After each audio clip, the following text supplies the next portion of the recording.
Welcome everyone back to the channel.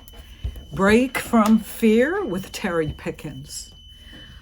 Today I would like to discuss the election results and survival mode.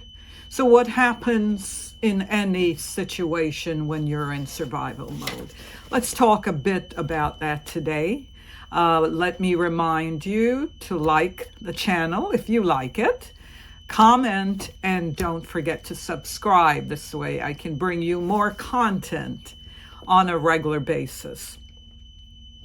So Mr. Trump won the election, and there's all kinds of things going on in the culture about that.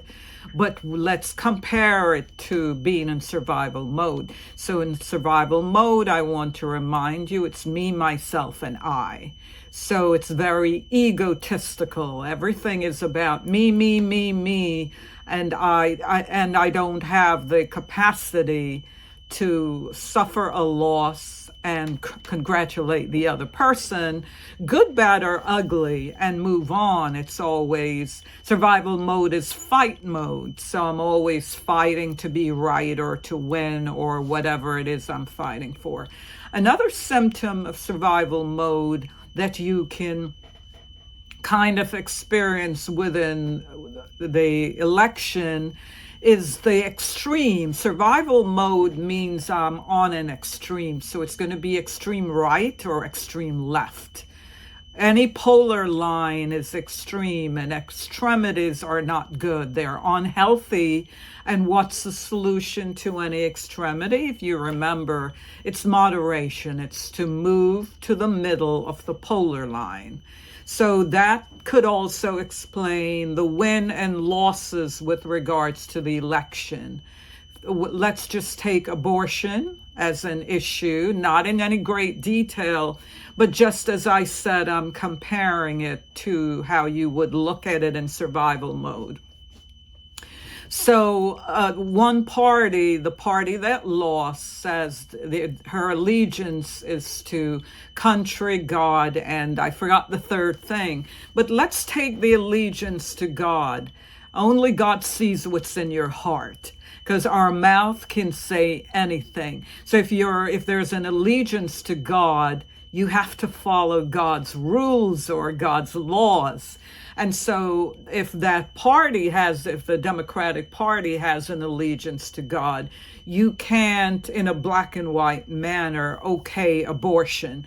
Abortions has taken life, and it's not saying that any of us is better than the other person. It's not saying that as a female, I may not need to have an abortion. So you put it on the table with special circumstances. There's a situation, and there's probably none of us who have not gone through some situation in our life when we were in the season of our youth and we thought we would live forever and sky's the limit, that didn't commit or do an act that we, looking back now, we regret. So if you have allegiance to God, you can across board commit or approve abortions. Yes, a woman's body is her own, and she can make a decision, but you have to be very careful when the law or the bigger law within a country or a party is the thing or the one that decides right versus wrong. It's a moral thing.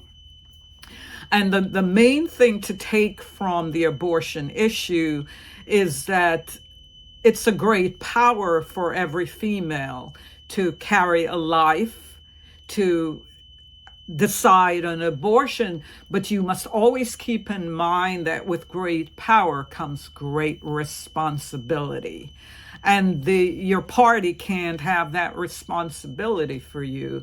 A moral thing is subjective.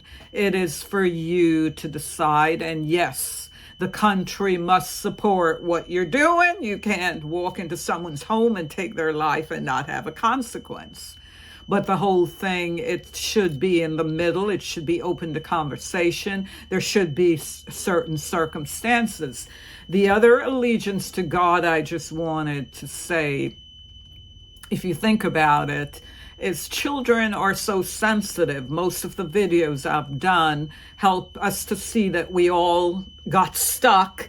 Not only did we go into survival mode, but we're stuck there because of something that happened in childhood. Childhood is the most sensitive period of life. It's where we're imprinted and form and what will be for the rest of our lives. So you can't have laws or even conversations that are geared towards changing a child's gender.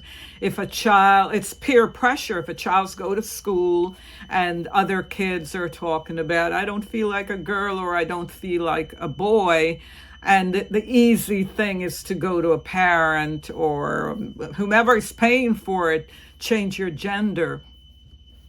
You can't leave that. That too is a moral issue, and you can't leave it up to a child. Something like that, being homosexual, changing your gender, that you have to be 18 at least or older and have the responsibility where you know wrong from right and you know what you're doing. So once again, these are the things on the agenda of a Democratic Party that will force people to choose. You can, even though on the right there are extreme, we're not saying the right party is perfect, but what we're saying is you tend to choose between the better of two evils, don't you?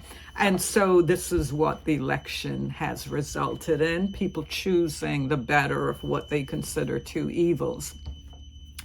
We'll continue talking more about this. Just wanted to give a recap of the election results, and we'll pick on certain points and go on. Don't forget to like, comment, and to subscribe to the channel, and hope to see you next time.